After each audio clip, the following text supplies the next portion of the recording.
আমাদের সমাজটা কতটা খারাপ পর্যায়ে যাওয়ার পরে সমকামিতার মতো একটা খারাপ জিনিস এটা করার জন্য নিজের বাবাকে নিজের মেয়ে জবাই করতে পারে, আবার সেটা ভিডিও ধারণ করে নিজের আপন জন্মদাতা বাবার উপর মতো একটা মিথ্যে অভিযোগ দায়ের করতে পারে। মানুষ কতটা খারাপ হওয়ার পরে নিজের সমাজের ব্যাপারে কতটুকু খারাপ ধারণা করে চিন্তা করেন। চিন্তা করলো মেয়েটা যে সে ভিডিও করার পরে ভিডিওর মধ্যে তার বাবার নামে এমন একটা মিথ্যে অপবাদ দেওয়ার পরে সমাজের মানুষ তা বিশ্বাস করে।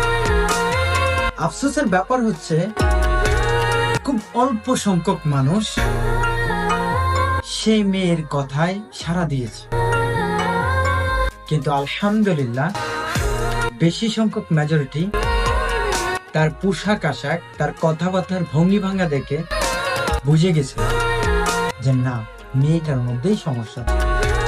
আর দিন শেষে প্রমাণও তাই হইল যে আসলে মেয়েটার মধ্যেই সমস্যা ছিল।